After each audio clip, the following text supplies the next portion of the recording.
hormati, semoga Buya dan keluarga diberikan panjang umur dalam ketaatan serta sehat walafiat dan husnul khotimah. Buya, saya mau tanya, bagaimana menyikapi orang yang hatinya mudah tersinggung?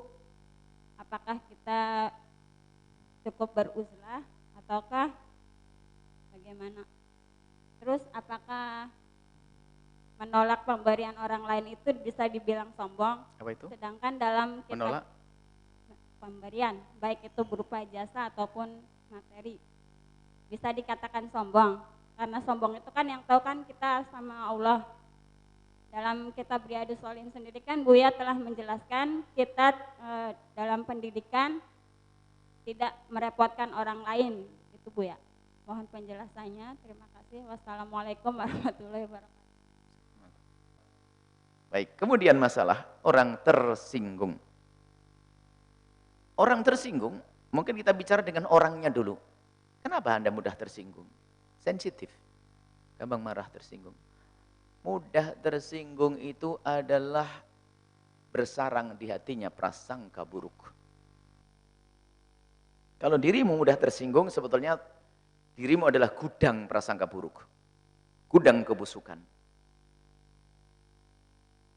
Coba kalau orang hatinya mudah prasangka baik, mungkin ada orang datang bilang marah-marah. Kok ngomong kasar? Ya mungkin disakit gigi atau apa. Macam-macam mungkin. Di rumahnya ada masalah sehingga datang ke sini dia masih sisa-sisa masalah dari sini sehingga mukanya muka suntuk.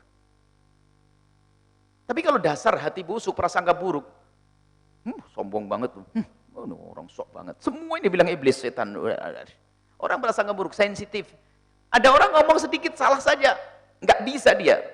Pokoknya dia pengen kawan sama malaikat, semua nggak bisa salah. Capek dia hidupnya. Ada orang namanya manusia kadang salah, tapi kalau orang hatinya lapang, ada orang salah ngomong, dia keceplos, dia nggak sengaja, kan enak begitu. Kenapa ada orang sensitif? Itu rusak hatinya. Orang sensitif rusak hatinya. Orang yang gampang marah, emosi, gampang tersinggung, rusak hatinya. Terlalu benar dong, koreksi. Baik, tidak sepertinya semacam itu. Bangun prasangka baik kepada siapapun. Ada orang ngomong kasar dengan kita, mungkin karena kita telah mendahulunya. Ada istri marah-marah, istri di rumah cemberut. Tentunya suaminya marah-marah. Padahal apa? Yang salah suaminya. Tadi pesan susu nggak dibelikan. Nah, misalnya loh. Memang seorang suami kalau ketemu istri harus senyum. Tahu hari ini istrinya nggak senyum. Kamu tuh istri nggak bisa senyum sama suami. Gimana bisa senyum bang, anaknya nunggu susunya ini belum ada. Nah, oh iya ya mohon maaf ya. Kadang-kadang kita tuh lupa dengan kesalahan kita. Pengennya menuntut orang lain harus baik dengan kita, lupa bahwasanya kita tidak baik. Kemudian di saat kita punya masalah dengan siapapun, kalau Anda menganggap orang itu membuat masalah dengan Anda, anggap saja orang itu tiba-tiba marah dengan kita, nyaci kita. Cara yang benar di dalam menyelesaikan permasalahan semacam ini adalah koreksi ke dalam dulu. Makanya ibu-ibu kalau ngadu kepada kami, Buya, suami saya marah-marah terus tiap hari. Oh, saya tidak akan kritiki suami, saya koreksi dulu. Ibu gimana selama ini? Kan gitu. Koreksi dulu dong. Karena seorang suami, dulu baik enggak? Oh baik Buya dulu. Menikah setahun baik, 2 tahun baik, 3 tahun baik. Terus 5 tahun berubah. Oh baik. Kalau dulu baik sekarang berubah, mungkin perubahannya dari kamu. Kalau dicek bisa terbukti, tatanya apa? Istrinya biasanya cuek. Ma, buatin kopi, Ma. Iya, sudah mau berangkat kerja, lupa. Ma, tolong sepatunya masukin, Ma, ya nanti tahu kena hujan. Iya, Pak. Lupa. Akhirnya besok ngomongnya ada begitu lagi. Masukin, jangan lupa. Ya, berubah kan? Berubah. Jadi ternyata marahnya sang suami gara-gara istri. Atau sebaliknya, istri ngomong, suami istri saya ngomel terus, ngomel. Ntar dulu dong, koreksi diri dong. Kalau memang sudah terbukti dirimu benar dan baik, kok dia belum baik, baru ini. Gimana langkah kita? Nah, langkah mengajak kepada kebaikan. Bukan kita kejelekan, kita perangi dengan kejelekan. Orang sensitif, orang mudah marah, lalu orang tersinggung, lalu maka pertama, kalau memang betul-betul dia tersinggung dan hatinya jelek, bukan Anda yang membuat salah. Sebab ada orang, bukan ini, yang bertanya baik insya Allah.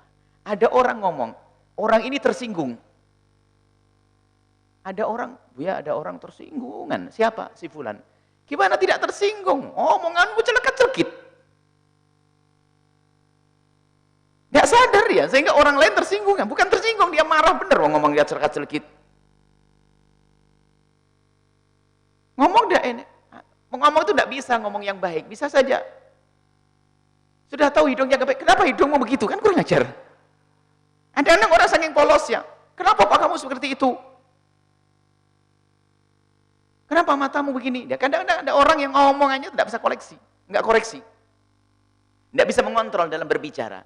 Sehingga ya tentu orang lain pada nggak seneng. Akhirnya dia nyimpulkan, orang pada gampang tersinggung. Bukan dia yang tersinggung, kamu yang nyinggung perasaannya. Jadi koreksi itu penting.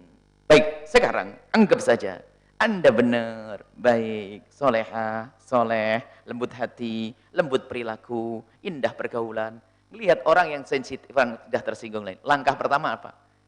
Lah kalau dia memang gampang tersinggung, kan Anda harus punya ilmu, namanya pertama ilmu kebal dulu. Fahami dia, memang dia begitu. Mau gimana lagi? Satu. Oh ya sudah, paham. Ada kan maklum biasanya gitu. Maklum. Oh ya sudah. Oh, jika ternyata itu istrimu, semoga bukan. Ya didem saja. Biarpun dia kayak begitu tetap, istriku itu pilihanku, ibunya anak-anakku, biar tentrem deh. Nah, ini ilmu kebalnya gitu, nata hati.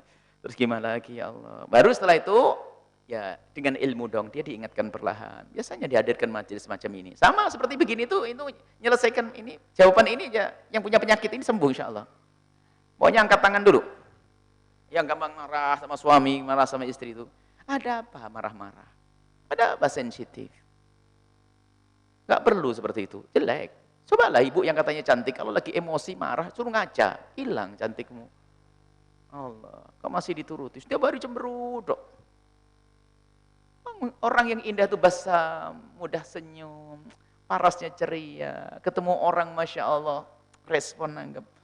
Lo kok milih yang setengah kayak jin begitu? Nah, oke, cobalah Anda pikir itu semuanya. Baik, itu ilmunya. Kata Imam Ghazali kan bicara masalah ghadab, marah. Di antaranya Pak, kalau pengen benahi marah itu sebelum bicara tentang akal, memahamkan, suruh bicara dohir, suruh ngaca, suruh lihat, suruh ngeliat mukanya. Jadi kalau orang marah biasanya darahnya, ini merah, matanya merah, mukanya jadi jelek, kata Imam Ghazali. Itu saja sebetulnya sudah cukup untuk tidak marah-marah. Belum setelah itu, cari sebab-sebabnya, yaitu dengan ilmu. Yang pertama kita ilmu kebal dulu kalau lihat dia. Kemudian yang kedua adalah kita sampaikan pesan-pesan kemuliaan agar dia tidak mudah sensitif, karena itu adalah penyakit, prasangka buruk dan seterusnya. Nasihat harus ada, harus nasihat. Karena dia orang lain, kalau diri Anda sendiri, Anda paham setelah ini. Tapi kalau orang lain bagaimana? Difahamkan.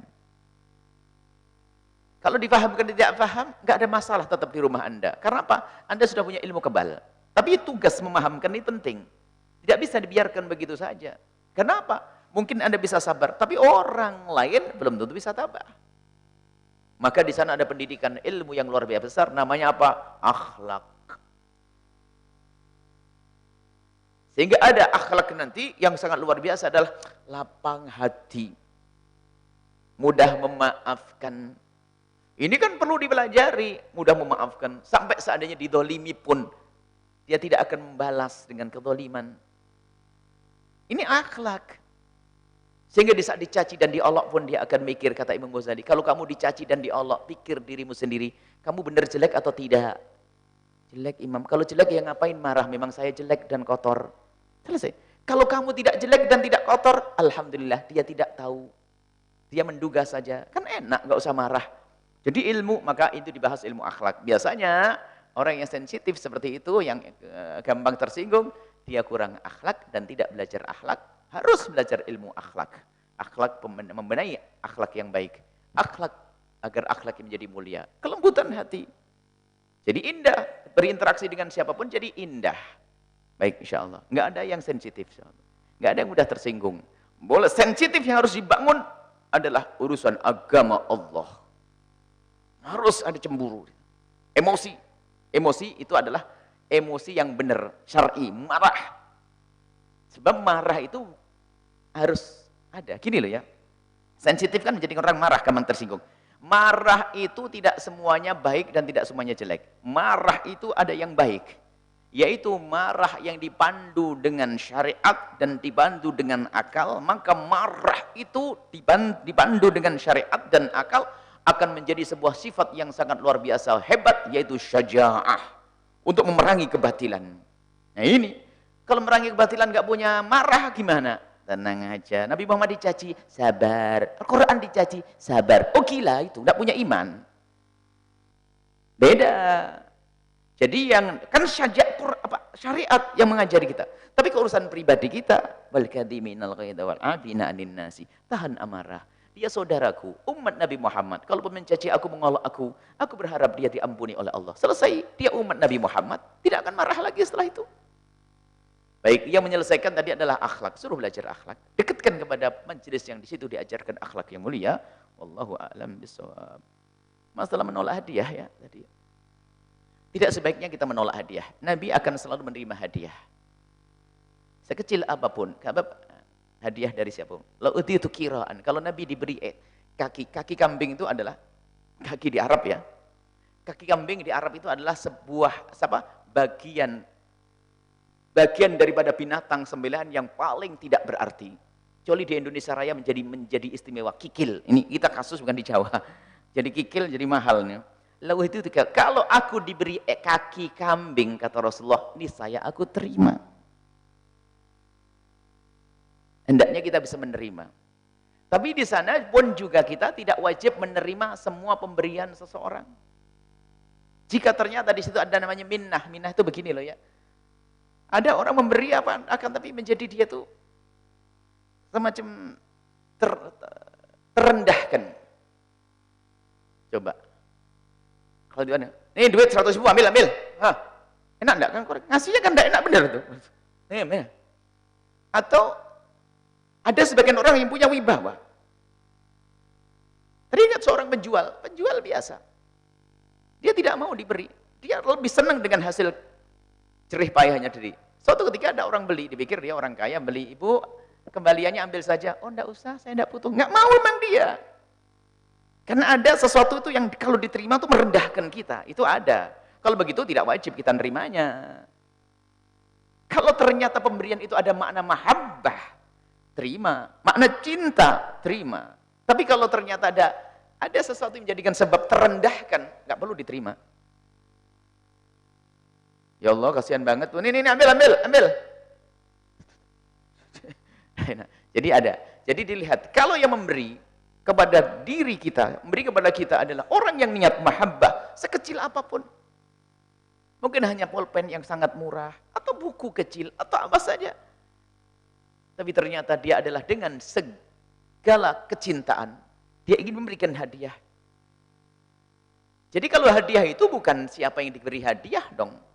Yang memberi dong, mungkin dia kecil. Masih ada orang, misalnya sedekah infak di pondok ini. Ada orang yang miliaran, ada ratusan juta, ada puluhan juta. Ada yang hanya puluhan ribu, jangan diremehkan. Karena memang puluhan ribu bagi dia adalah segala-galanya. Nah, tinggal bagaimana cara menerimanya itu dilihat. Kalau di situ ada nilai perendahan, atau kita merasa terendahkan, tidak perlu diterima. Tapi secara umum, jika ada orang memberi hadiah, lalu kita memahami bahasanya dengan hadiah itu menyambung hati dan cinta, terima. Nabi tidak menolak hadiah, tapi Nabi menolak zakat. Hadiah diterima karena hadiah itu adalah untuk mahabbah, tahabu, salinglah engkau memberi hadiah agar terwujud makna cinta di antara kalian. Allah